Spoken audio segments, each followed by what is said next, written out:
राजनीति विज्ञान के बीए द्वितीय वर्ष के प्रथम प्रश्न पत्र प्रमुख राज्य व्यवस्थाओं के अंतर्गत आज मैं अमेरिकी संविधान में नियंत्रण और संतुलन के सिद्धांत के बारे में किस प्रकार से सरकार के तीनों अंगों के संबंध में ये अपनाया जाता है इसके बारे में आपको बताना चाहूँगी। आज हम चर्चा करेंगे कि कांग्रेस के दोनों सदनों का एक दूसरे पर नियंत्रण भी होता है। कानून निर्माण के क्षेत्र में कांग्रेस के दोनों सदनों को लगभग समान शक्ति प्राप्त है और प्रतिनिधि सभा एवं सीनेट एक दूसरे को नियंत्रित करते हैं। अगले बिंदु पर यदि हम आए तो संघीय सरकार और राज्य सरकारों का भी एक दूसरे पर नियंत्रण स्थापित रहता है।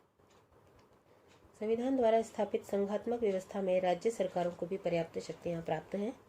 उदाहरण के लिए संविधान संशोधन के प्रस्तावों पर 3/4 राज्यों के अनुसमर्थन की आवश्यकता होती है। इस प्रकार संघीय सरकार और राज्य सरकारें एक दूसरे को नियंत्रित करते हुए शक्ति संतुलन स्थापित करती हैं।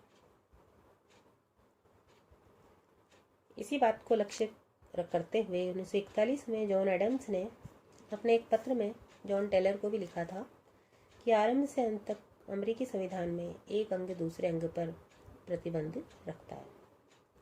ऑग और रे लिखते हैं कि अमेरिकी शासन का कोई लक्षण इतना प्रमुख नहीं है जितना कि नियंत्रण और संतुलन की धारणा के साथ अपनाया गया शक्ति विभाजन सिद्धांत।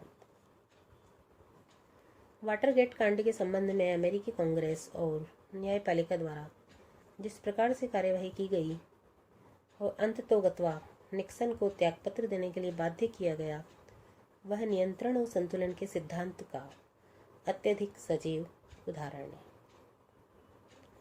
अब हम चर्चा करते हैं कि नियंत्रण और संतुलन के सिद्धांत की आलोचना किस कारण से अमेरिकी शासन में की जाती है। अमेरिकी शासन व्यवस्था नियंत्रण और संतुलन की पद्धति पर आधारित है, जहां इसका लाभदायक पक्ष ये है कि शासन का कोई भी अंग बहुत अधिक शक्तिशाली होकर नागरिक स्वतंत्रताओं के लिए घातक नहीं हो पाता। वहीं इसका एक अन्य पक्ष भी है जिसके कारण इसकी आलोचना की जा सकती है। आलोचना का पहला बिंदु है कि शक्ति विभाजन या नियंत्रण तथा संतुलन के सिद्धांत के कारण अमेरिकी शासन में एकता का अभाव है। ब्रिटेन की शासन व्यवस्था में प्रधानमंत्री को पूरे शासन के लिए उत्तरदायी ठहराया जा सकता है, परंतु अमेरिका में किसी एक अंग को पूरे शासन के लिए उत्तरदायी नहीं ठहराया जा सकता। दूसरी आलोचना का जो प्रमुख बिंदु है, नियंत्रण और संतुलन के कारण अनेक बार राष्ट्रपति और कांग्रेस के बीच पारस्परिक विरोध की स्थिति भी उत्पन्न हो जाती है।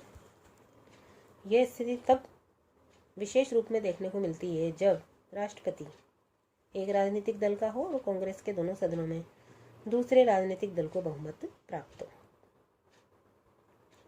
1974, 75, 1980, 82 और 1986-90 के वर्षों में ऐसी स्थिति थी, लेकिन इन वर्षों में भी किसी टकराव को जन्म नहीं दिया गया। लेकिन 1995 में इस दलीय स्थिति के कारण सालाना बजट संबंधी मामले पर गतिरोध खड़ा हो गया और सरकार को अपने कई विभागों को कुछ समय के लिए बंद करना पड़ा।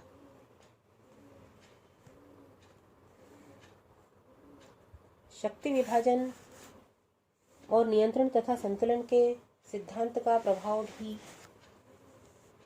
कम हो रहा है। इसके कई कारक या कारण बताए जा सकते हैं, जिसमें पहला है प्रथाएं या परंपराएं।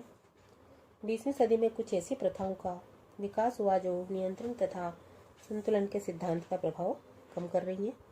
ये प्रथाएं हैं सीनेटीय शिष्टता, अवकाश नियुक्तियों की प्रथा तथा कार्यपालिका समझौतों की प्रथा। सीनेटी शिष्टता के आधार पर राष्ट्रपति द्वारा की गई नियुक्तियों पर सीनेट का अनुसमर्थन सुनिश्चित हो जाता है। यदि संबंधित नियुक्तियां वह सीनेटर स्वीकार कर ले जिसके राज्य में नियुक्तियां की जानी। इस प्रथा ने राष्ट्रपति तथा सीनेट के बीच सद्भाव और सौदेबाजी की मिली जुली स्थिति को जन्म दिया। इसी प्रकार अवकाश नियुक्तियों की प्रथा ने भी राष्ट्रपति को सीनेट के अवकाश काल में सीनेट के अनुसमर्थन के बिना नियुक्तियां करने का अधिकार दे दिया। कार्यपालिका समझौतों की प्रथा ने संधियों के संबंध में सीनेट की स्थिति को प्रभावी बना दिया। तीसरा प्रमुख कारण है राजनीतिक दल।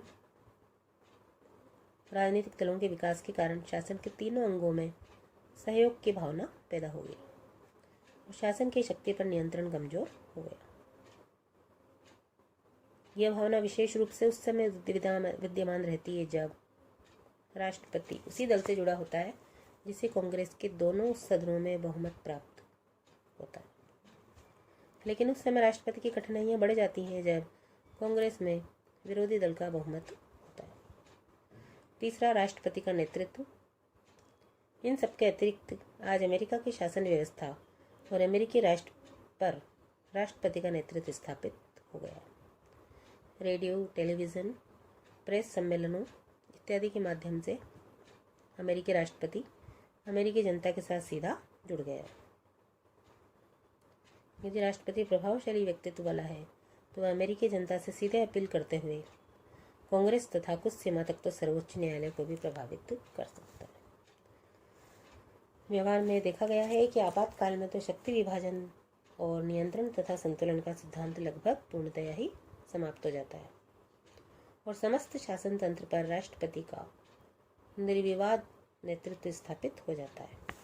इस प्रकार से सामान्य काल में शक्ति विभाजन तथा नियंत्रण और संतुलन सिद्धांत प्रभावी होते हैं। इस संबंध में मुनरो ने ठीक ही कहा है, परंपराओं द्वारा नियंत्रण और संतुलन की प्रणाली पारस्परिक उत्तरदायित्व में बदल गई है।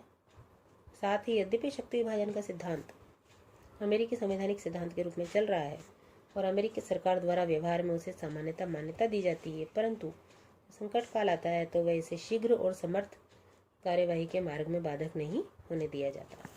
धन्यवाद।